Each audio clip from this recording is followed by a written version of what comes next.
दोस्तों, एक मुस्लिम खूबसूरत लड़की है।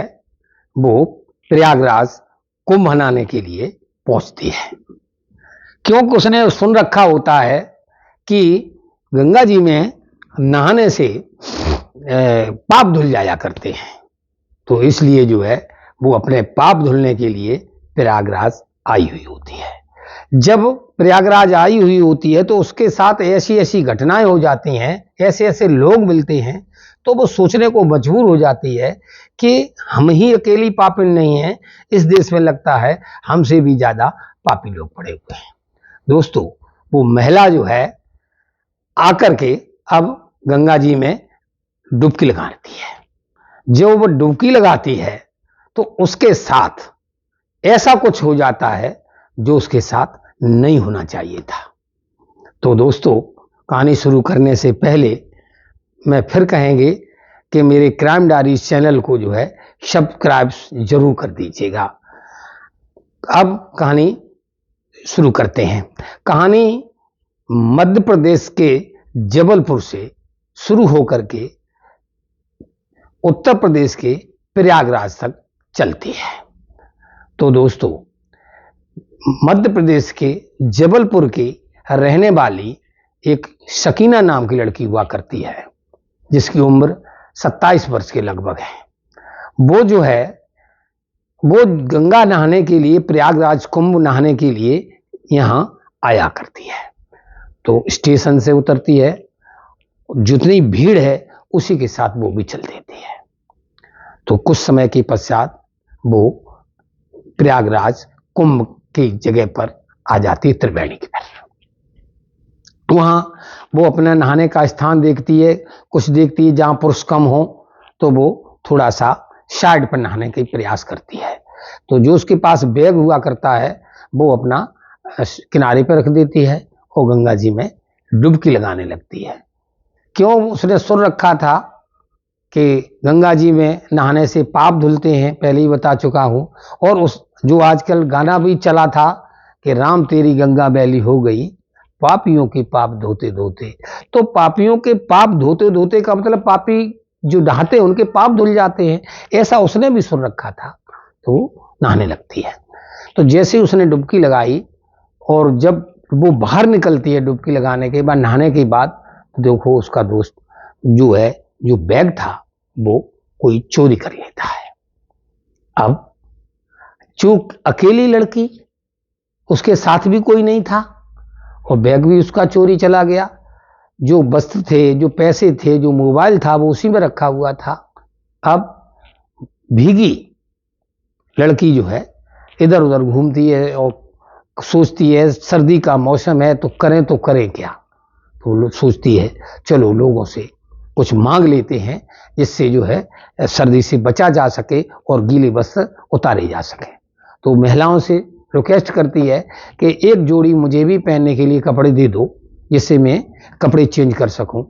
तो कोई, अब जो महिलाएं हैं अपने हिसाब से सोचती और कहती हैं कि देखिए एक नया ट्रेंड चल निकला है अब महिलाओं का।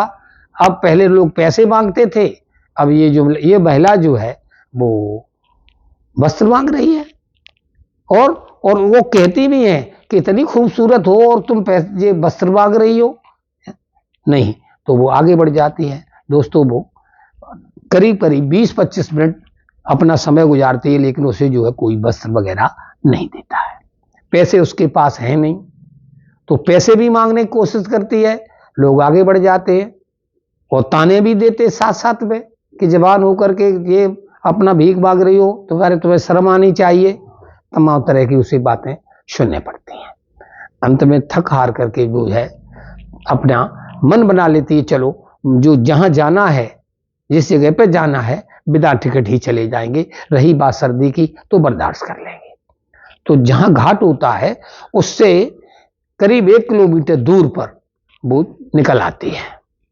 वहां एक लड़का जिसका नाम राजन होता है, उसकी उस पर नजर पड़ती है और देखता है एक जवान खूबसूरत लड़की जो है भीगे वस्त्रों में क्यों आ रही है।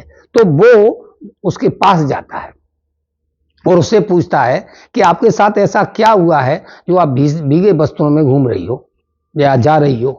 तो वो लड़की जो है, जो सकीना थी, उसका नाम सकीना था, लेकिन वो अपना नाम जो है बदल देती है कि मेरा नाम सीमा है।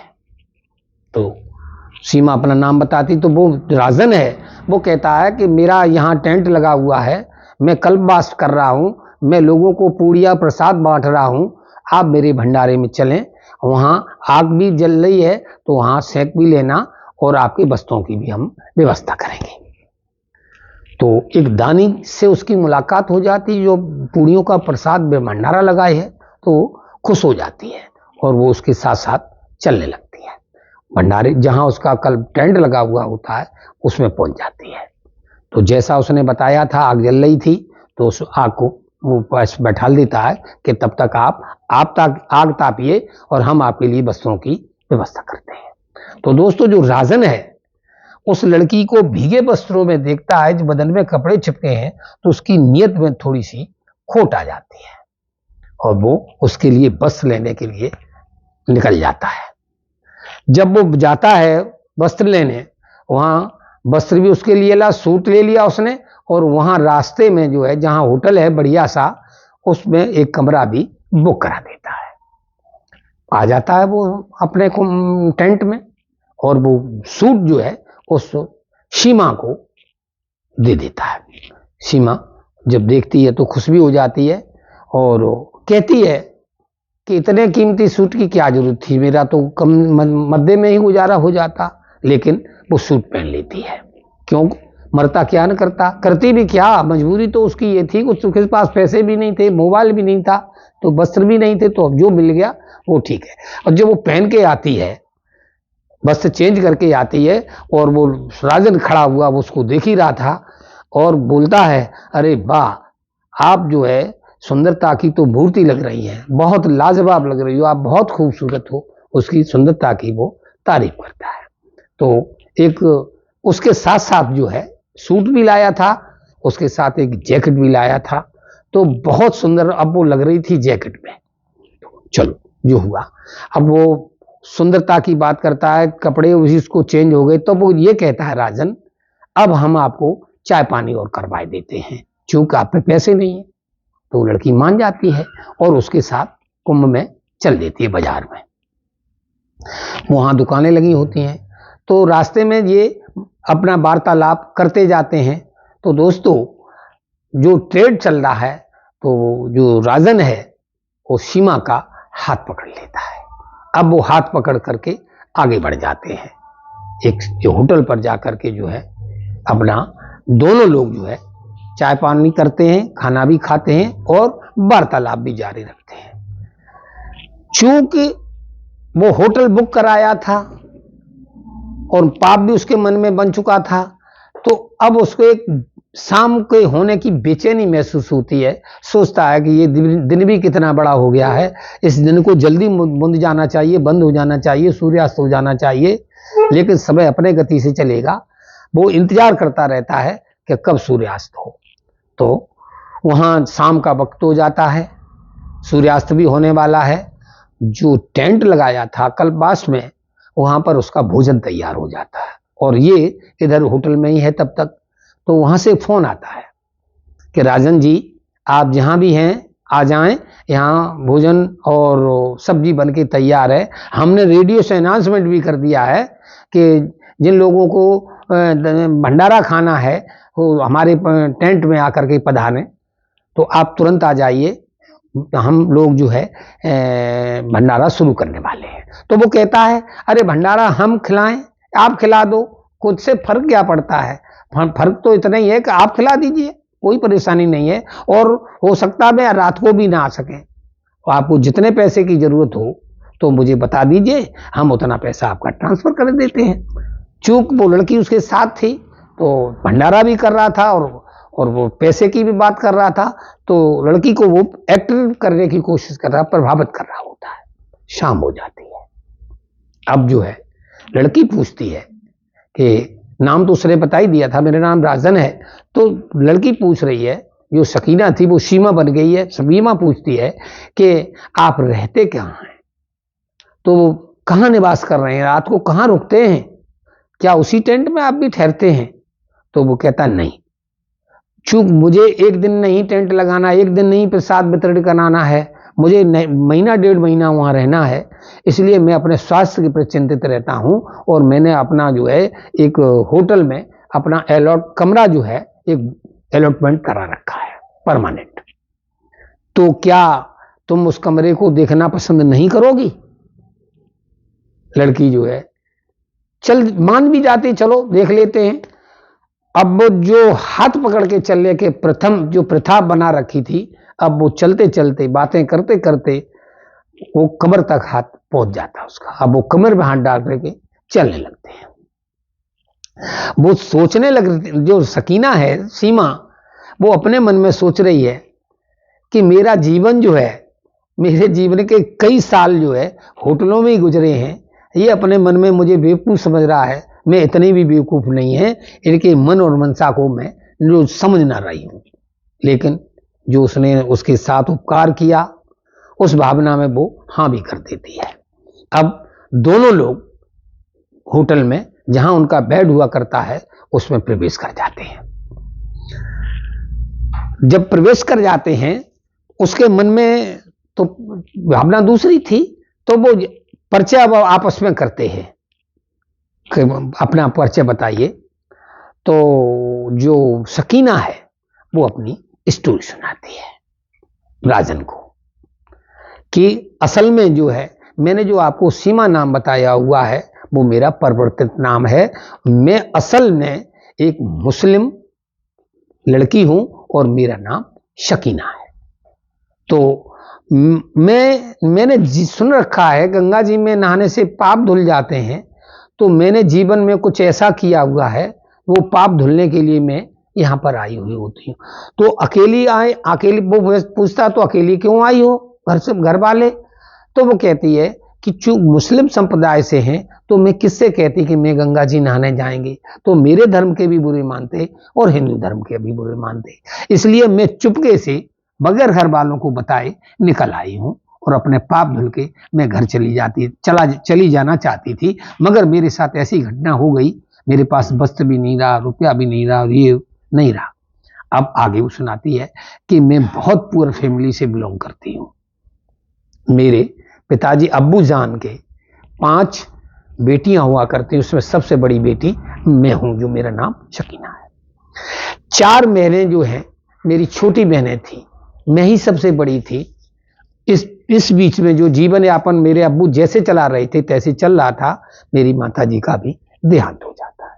अब्बू जान हमारे जो है टूट जाते हैं और वो वृद्ध भी हो जाते, कमजोर भी हो जाते, उस परिवार के पालन पोषण की सारी जिम्मेवारी हमारे कंधों पे आ जाती है, आ नहीं जाती है, बल्कि मैं स्वयं धारण कर लेती हूं कि मुझे ही कुछ करना होगा। चूंकि मुझे डांस आता था करना, डांस में मैं अब अच्छी तरह से डांस कर सकती हूँ, कर लेती हूँ। तो मैंने सुन रखा था कि बम्बई में बहुत बार डांस बार वहाँ चलता रहता है ये प्रोग्राम, मुझे वहाँ चलना चाहिए। मैं अपने घर से बम्बई के लिए प्रस्थान करती हूँ, मैं बम्बई पहुँच जाती हूँ और मुझे वहाँ काम भी मिल जाता है। जब मैं डांस करती हूँ मेरे लोग तारीफ भी करते हैं, लेकिन जिसका जो मालिक होता है वो मात्र मुझे 500 ही रुपया दिया करता था। लोग हम पे नोट लुटाते थे, लेकिन जो लोग नोट लुटाए जाते थे वो मालिक रख लेता था, मुझे मात्र 500 रुपए देते थे। दोस्तों, वहां और भी लड़कियां आती हैं, तो जो लड़कियां और भी डांस कर रही होती हैं उनमें भी कुछ और होती हैं जो आती हैं और थोड़े से टाइम में 2-2 4-4 हजार रुपए लेकर के चली जाती हैं और ऐसी जीवन जी रही होती है। तो मैंने उनको पूछा कि भाई मैं तो पूरी रात डांस करती हूँ तो मुझे 500 ही रुपए मिलते हैं, आप ऐसा क्या करती हो जो कि आपको 5,000 4,000 रुपए थोड़े टाइम के लिए मिल जाते हैं? तो वो जो लड़की है उसकी सहेलियां हैं वो उसे सच्ची घटना बता देती हैं कि यहाँ जिस्म फरोशी का काम होता है, हम लोग अपना जिस्म बेचते हैं। वो भी सोचने लगती है कि मेरे पास जो सिस्टरें हैं पढ़ने के लिए, शादी कराने के लिए हैं, अगर मैं ये काम करूं तो मैं जल्दी से पैसा कमा सकती हूं। तो वो जो है वो भी उसी धंधे में उतर जाती है। अब 4 और 5 हजार रुपया मतलब घंटे भर के, उसके बाद भी दूसरा भी मतलब अब वो 10-15 हजार रुपया रात का कमाने लगती है बंबई जैसे शहर में। तो उस पैसे से उनकी वो बता रही है, उस पैसे से मेरी 4 बहनों की शादी हो गई, वो अपने ससुराल चली गई। मेरे अब्बू का घर भी बन गया। जब ये मेरा पूरा सिस्टम बन गया तो मेरे मन में ये ख्यालात आते हैं कि अब इस धंधे से मुझे बाहर निकलना होगा। मैं ऐसा अब कोई गलत काम नहीं करेंगी, क्योंकि जो मेरी इच्छाएं थी, जिसको मैं चाहती थी ये काम बन जाए, तो मेरे काम सब हो ही गए हैं। तो मैं बंबई छोड़ के अपने घर जबलपुर चली आई हूँ। जबलपुर आती हूँ तब तक ये कुंभ का प्रथा चल जाती है। वहाँ बताते लोग बाग कि पाप धुलते हैं, तो मैं पाप धुलने के लिए यहाँ आई हुई थी। दोस्तों, जो राजन है उसके मन में जो पाप बैठा था, अब वो पाप जो है उसका हवा हो जाता है कि एक महिला कितनी सच्ची बात बता रही है और सच्चे मन से प्रायश्चित कर रही है, और भूली भी कह सकते हो कि वो गंगा जी में पाप धुलने के बाद अपना नया जीवन की पारी शुरू करना चाहती है और सच्चे जीवन जीना चाहती है। तो वो राजन है, राजन के दिल में दया आ जाती है। राजन भी कहता है उससे कि मेरा भी जीवन बहुत अच्छा नहीं है, मैं भी बहुत अच्छा इंसान नहीं हूं। मैंने जीवन में कभी आज की उम्र तक, अब उसकी उम्र जो है 31-32 साल है, वो कहता है जब से मैंने होश संभाला है मैंने कोई जीवन में अच्छा काम नहीं किया है। जो मेरे पास आज प्रॉपर्टी है, पैसा है, शोहरत है, दौलत है, वो सारी बेईमानी की है। मैंने भी जो संपत्ति बनाई है वो लोगों की बेईमानी करके बनाई है। पहले मैं लोगों को पैसे उधार लेने के बाद नहीं देता था, उसके बाद मैंने ठेकेदारी शुरू की, ठेकेदारी में मैंने बहुत पैसा कमाया, और वो पैसा भी बेईमानी का ही है। जहां 1 रुपया मतलब आता है काम के लिए, मैं 20 पैसा लगाता हूं और 80 पैसा जो है मैं अपनी जेब में रखता हूं, या मुझे और कमीशन वगैरह देने के बाद मैं 50% बचा लेता हूं। अब उसकी कहानी को सुन के मैं भी प्रभावित हो जाता हूं, वो प्रभावित हुआ है, और वो भी कहता है कि अगर आप गंगा जी में पाप धुल के अपना नई पारी की शुरुआत करना चाहती हो, तो मैं भी वायदा करता हूं कि मैं भी आज के बाद अभी के बाद ऐसा कोई जीवन में काम नहीं करेंगे। मैं भी अब अपनी जो भी जीवन की सच्ची कमाई है उस पर ही गुजर बसर करेंगे। तो दोनों की समानताएं एक हो जाती हैं, दोनों कसमें वायदे करते हैं कि मैं भी गलत नहीं करेंगे, मैं भी गलत नहीं करेंगे। तो अब जो समय था, और वो आगे भी ये कहता है कि अगर आपकी जैसी लड़की अगर मुझे कोई मिल जाती है, चाहे वो पापनी जो आपने पाप किए हैं, मुझे उसकी कोई चिंता नहीं है। क्यों कि अगर मैं ऐसी लड़की के साथ शादी कर लेंगे तो जो पुण्यों का प्रसाद से ज्यादा मेरे हिसाब से ये पुण्य लाभ मुझे मिलेगा, क्योंकि मैं किसी के जीवन का अबला है उसका सारा बन जाएगी। तो दोस्तों, क्या आप हमसे शादी करना चाहती हो? वो बेबाक अपना एक प्रस्ताव पास कर देता है राजन कि मुझसे शादी क्या आप कर सकती हो, मैं तैयार हूं। तो सकीना जो है उसके गले से लग जाती है। गले से लगने के बाद उसकी आंखों से खुशी के आंसू बहने लगते हैं, और सोचती है कि चाहे किसी के पाप धुले न धुले गंगा जी में, मेरे पाप जरूर धुल गए हैं। जो मुझे आप जैसा इंसान मिल गया, एक मेरी शून्य जीवन में बाहर आ गई। दोस्तों, उस रात वो होटल में रुकते हैं, वो पति पत्नी के रिश्ते के रूप में रुकते हैं, और वो सुबेरा होता है। गंगा जी में आते हैं, फिर दोनों लोग साथ साथ डुबकी लगाते हैं, और गंगा जल लेकर के अंजुल में गंगा जल लेकर के ये दोनों लोग प्रतिज्ञा करते हैं कि हम जीवन में एक दूसरे को धोखा नहीं देंगे।